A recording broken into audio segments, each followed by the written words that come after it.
Hello, parents. Welcome to the Masterful Parenting Podcast. I'm Ann Alvarez, parent coach, school counselor, and mother of two. Do you sometimes struggle with your parenting role? Do you notice that sometimes you're repeating patterns that you learned in your own childhood? Maybe you are carrying childhood pain that has not been healed, and you notice that it is showing up in your parenting with your own children. Perhaps you yell or get frustrated easily. Maybe you are directing them or telling them what to do all the time, and you notice that your actions are affecting your relationship with your children. Well, parents, I totally understand this. I came from childhood pain and I learned how to be a relational parent with my children. And I can teach this to you as well. This podcast is all about learning how to heal the childhood pain that we are carrying so that we can foster healthy relationships with our kids. Join us every week for a new show, and we will dive into the healing and the fostering of healthy relationships with our children. Hello, parents. Welcome to the Masterful Parenting Podcast and Show. I'm super excited. I have a special guest. Her name is Cynthia Hammer. She's a social worker. She's the founder of an Inattentive ADHD Coalition. She founded it in 2021. Find the ADHD Girls, and she founded that in 2024. She was diagnosed with inattentive type of attention deficit hyperactivity disorder, ADHD, in 1992 when she was 49 years old. And helping others learn about ADHD has been her mission in life ever since. She finds her work fun and engaging. What keeps her going is telling herself, if you don't do it, who will? Cynthia co-authored the memoir and self-help book and audiobook, Living with Inattentive ADHD. Welcome, Cynthia. Thanks, Anne. Good to Oh, be here. I'm so excited. This is such a big topic, and it's going to resonate with so many parents. Today we're going to help you parents with this topic of ADHD. So my first question, Cynthia, is how did you come into this work of helping girls get early diagnosis for ADHD? I guess shortly after I was diagnosed, I started my first nonprofit, and it was to help adults learn about ADHD. And I ran that for 15 years, and then I retired. But during retirement, I wrote my book about living with inattentive ADHD. And at that time, I learned that although there's more people getting diagnosed, the people that had the inattentive type, because it presents somewhat differently, they weren't getting diagnosed. So that's why I started the second nonprofit, Inattentive ADHD, to bring more awareness to this type where kids aren't hyperactive, they're more into inattentive behavior. And Oh, finally, I went to find the ADHD girls because I learned that girls in particular, no matter what type of ADD they have, they aren't getting diagnosed the way the boys do. And that right. the only reason for that, I believe, is because people haven't learned what to look for. Okay, that totally makes sense. Why do you think children should be diagnosed early? Actually, I wish they were diagnosed at birth because if you have any kind of disability or different, if you had poor earsight, poor hearing, and you live 5 or 6 years without knowing, think of how that is going to change how you're interacting with the world. And ADHD is something we're born with. So the sooner we could get diagnosed for it, the better we will be. But the problem is, it's not a condition that can be diagnosed with a blood test or with an x ray. And it's based on a clinician's judgment and the parents realizing that there's something going on here that's a bit out the range of normal childhood development. And Right. so when we talk to the professionals, they're saying In extreme cases, we diagnose a child as young as 3, but mostly we feel comfortable diagnosing a child by age 7 because then we have the parents' input, we have the school input, and we get to see the child in several situations. We get to see them in a more structured situation where their ADHD could show up more than they might in the home environment. Okay. Okay. Yeah, because then parents have more observation, right? Because I guess like the parents are the first to notice. Uh, Sometimes it's the school teacher that would notice oh, because okay, okay. she's seeing the child all day long in a structured situation. She knows what normal childhood development is like, and she can notice the outlier where the Yes. parent might only have this is their first child, or this is their first girl, or that they're unconsciously always cueing their child without noticing that they're doing that. Or they might not know that she's delayed in her executive functions, which is a hallmark of ADHD children. They're usually 2 or 3 years m- more immature than their classmates. Okay. Okay. Okay. So it is good to notice, and also in once they start school, then it'll become more and more evident, right? Yes So and no, because I don't know if boys do this, but it's common for girls to mask. Even as young as 3 years old, smart girls will know I need to act a certain way to be acceptable. It might not be the way they want to normally act, but the culture has given them such strong messages that this is how girls should act. And so they put these restraints on themselves to act a certain way.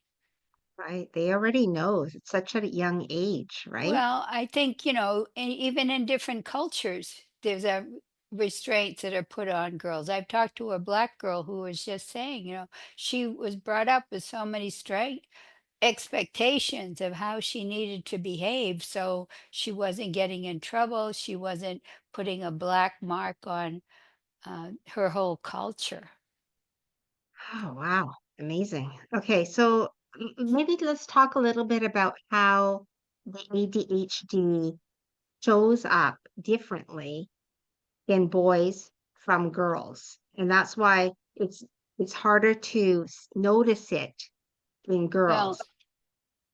for most boys, they say the image of ADHD is that physical hyperactivity and that they're disruptive. And they say mostly that's why they get diagnosed because in the classroom, they're a management problem.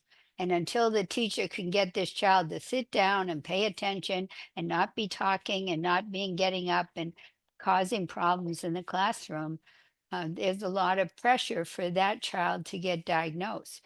But the girl who's quietly sitting there looking out the window, dreaming about what she's going to do later in the day, and not at all alert to what's going on in the classroom, she's not a problem for the teacher, but she is a problem for herself. Yeah, yeah, definitely.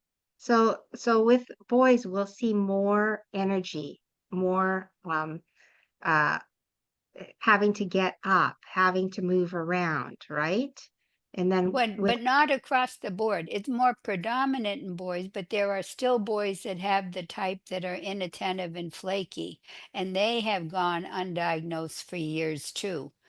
okay, So okay, we've been trained as a culture that ADHD is that high energy, verbally, verbose, uh, yes, you know, high energy all day long and very yeah, physically active. That's ADHD. They got the yeah. heebie-jeebies.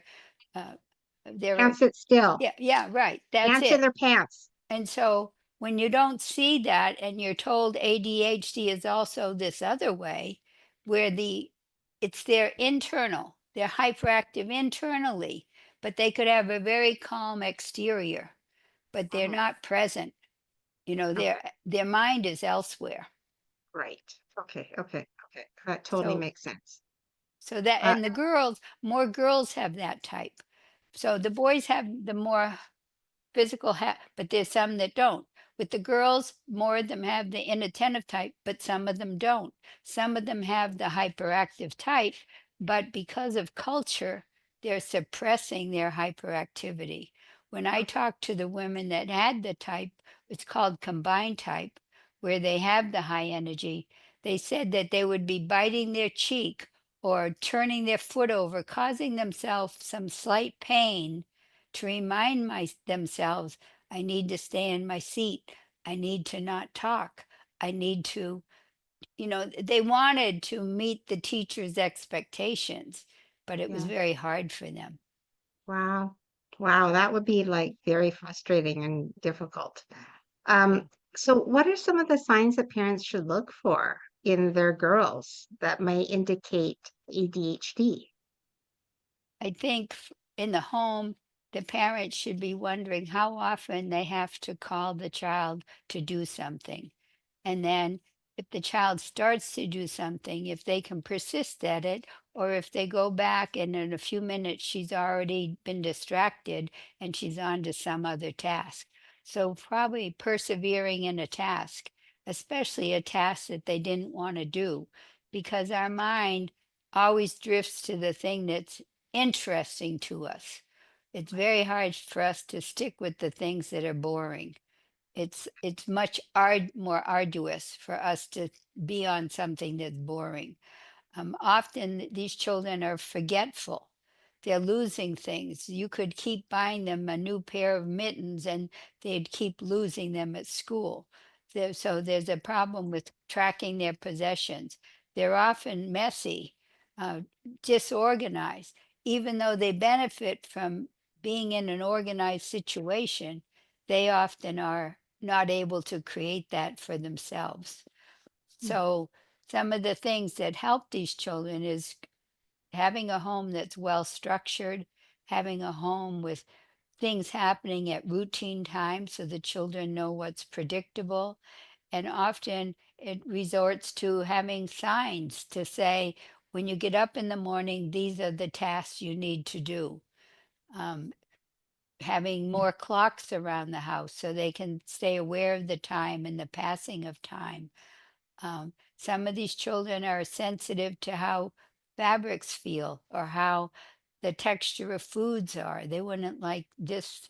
It and with the girls, it's not one blatant thing like it could be with the boys. That hyperactive, disruptive behavior.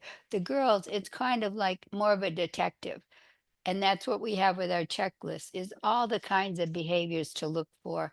And if there's several of them, that's when you'd reach the level of concern. Not doing their homework or doing their homework, forgetting to pass it in, um, not knowing where the class is. Going to observe your child at school and see how she functions at school is a helpful thing for parents to know. Yes, Um, what they've also said is that at the start of the school year, the child can look really good because a child with ADD, when something is new, it's interesting and it engages their attention. But as school goes on, maybe month 2 or 3, it's routine, it's a little boring, and then it's mm, harder for them to be paying attention. totally makes sense. But also it's consistency, right? Like they might have a one-off where they aren't paying attention, or you have to remind them a few times, but maybe that's a one-off. But this is you're talking about Oh, behaviors that oh are yes, not consistent. not occasionally. This is often everywhere, no matter where you are. Okay, Wherever you go, your ADHD is there with you. okay. Okay, and then what other tools can parents use then to help their kids? Like I'm assuming that parents need to be much more patient, right? Oh, Because I want to get into like it's not their fault that they're this way, right? well, Uh, that's where the early diagnosis helps because as soon as you have that knowledge that your child has this condition, it's going mhm, to change your perception. It's going to change your expectations. It's going to develop more understanding and compassion in the parents. It doesn't mean they'll never become impatient with the child, but they have a different frame of reference for looking at their child. Yes, yes, and it's not. I think we need to take away some parent worry because um, you can still be fully functional and grow into adult life and go to college and go to university like you did, right? You have your master's in social work with this condition, Yes. but there's some tools that are needed to help our children become successful, right, in the tasks that they're required to do, right? They Right. need And systems in okay, place. so there's a stigma against the medication for ADHD, but our organization and all reputable organizations say that medication is the most effective treatment, and that parents, we hope, will educate themselves about medication and be willing to try it with their children, because most parents who eventually start their children on medication are dismayed that they didn't start sooner. Yes. But for myself, I grew up in a home where my mother was at home, my dad worked, and there was a lot of structure to our home. So I said I got the structure, but I didn't get medication. Where today, some children are getting the medication without the structure. Mm. And we really need both things to get that optimal functioning.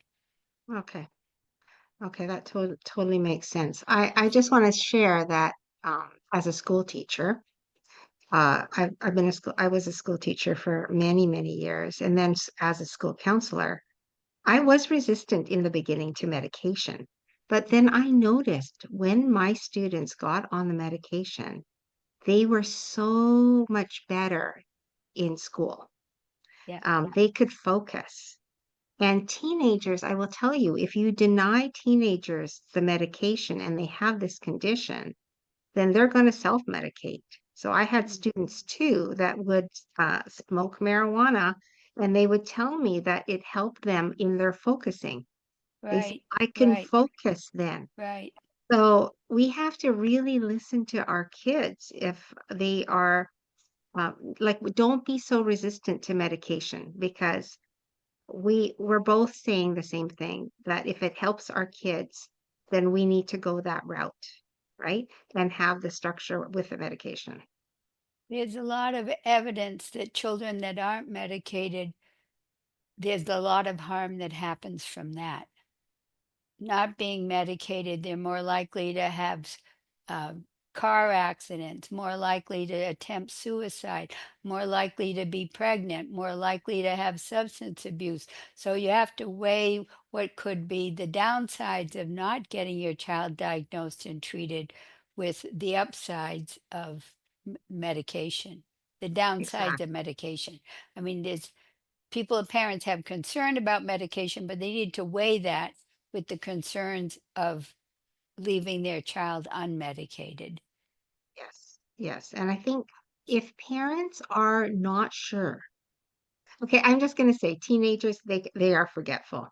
Teenagers, there is like a teenage brain component. But if you're not sure, does my child have ADHD? And sometimes your child will tell you, I think I have ADHD, right? So we have to listen to that. But if you're not sure, you can always consult with the teachers. You can always say, what do you notice in the classroom? You know, is she attentive? Is she listening? Do you have to repeat things several times? Like that sort of thing you can get information about, right? A lot of teachers will, because they see them every day, it's easier for them to, and also they're requiring them to do tasks where you need to be focused. Right. If They if the teachers are observant, they probably could see these things, but sometimes the girls put themselves under so much pressure to be perfect that they don't show the behaviors at school, and they fall apart when they get home because they had been putting themselves under so much stress at school. So what we advise for parents who are thinking about this is that, well, you could start with the checklist on our website, but also get one of those apps where you can track behaviors. and you could chart the behaviors, like keep track. How often did she miss the bus? How often did she lose her schoolwork? All the behaviors that fit into this complex of ADHD. So when you go to see the physician, you have the data. Brilliant. That's brilliant. Okay, that's really, really great. All right. Oh, wow. We could talk forever on this topic. Um, if we cannot diagnose them early, then it does affect you. You say that it affects their performance, right? Their performance in school and also their self-esteem. Is that what I you were just talking? know from now there are so many women who got diagnosed during COVID, women of all ages who figured it out during COVID because being at home or not having that structure in their life, things that were already bad just got catastrophic. And in the Right. meantime, they were getting to watch Instagram and TikTok where they saw people with ADHD and they were self-identifying and going to get diagnosed. So listening to those stories, and we have lots of personal essays on our website of women who didn't get diagnosed till later in life, and the Mhm. sadness that they have, the years of um, depression, anxiety, overeating, going to therapy, not being helped, being on medicines that weren't the right medicines. They're heartbreaking stories. And so part of that, to not have more women, more girls grow up experiencing their diminished lives, that's the motivation for Find the ADHD Girls. Yes, definitely. Wow, that is such good information um, for people and parents to know. Absolutely, 100%. Okay. I don't know, you're so good at this. Maybe do you want to do a little recap? What do you want parents to leave with today? The information, like just brief information, what you would like parents to understand and take with them. Well, our focus is on the 7-year-old girl because that's the age we want them to get diagnosed. But we have a checklist at our website, which was developed with physicians and psychologists. So I feel that it has a lot of validity. It's a screener. And if you have concerns about your daughter, no matter who's saying to you, oh, she's fine, there's no need to worry, she's going to grow out of it. If you have concerns, I would encourage you to go to our website and fill out that checklist. It's a starting point.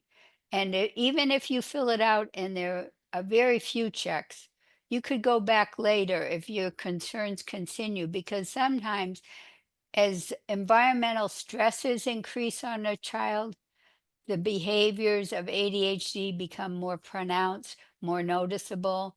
There's a feeling too that girls sometimes get diagnosed more as they move into middle school or they start their period because the hormones tie into this. But I just want to say, if you have any concern, go to our website. It's just findtheadhdgirls.org. The questionnaire, the checklist is right there to fill out. It's an online form. And then there's all these resources available at the website to help you move forward. Wow, that's amazing. All right, Cynthia, I will put the links parents on the show notes. So you will have access to the links that Cynthia just told us about. So, Cynthia, tell parents where they can find you, uh, how they can get help, more resources, anything that you can share. Well, I mean, we're on Facebook, we're on Instagram, we're on LinkedIn, we're on YouTube. So we try to be everywhere. You probably, once you run into us, you won't be able to avoid us. But on our website, we have resources of books that other people have written, and then all the materials that we produce are in the public domain, so people can download and share them at will wherever they want to. So um, I don't know what more to say. It's important that parents get themselves properly educated about ADHD, not be pursuing the charlatans that they see on TikTok. The reliable sources besides us are CHADD.org, and also Attitude Magazine. And those are wonderful places to get good education. Oh, so good. Thank you so much, Cynthia. I really appreciate this. Let's get our girls diagnosed early and Yes. get them the help that they need, right? Yeah. That's so important. Thank you so much for the show today. Thank you for joining and sharing your expertise. Yeah. Parents, I hope this helped you. It really enlightened me, and I know more as well. So it's going to help me when I'm working with my students. Thank you so much, everybody, and we will see you next time. Okay. Bye for now. Thank you, parents, for joining the show today. I hope it was valuable and that you have some useful tools to use with your children. If this show blessed you or changed you in any way, I would appreciate a review on my podcast, or subscribe to my YouTube channel, or perhaps you could even recommend our masterful parenting to your family and friends. Thank you so much, parents.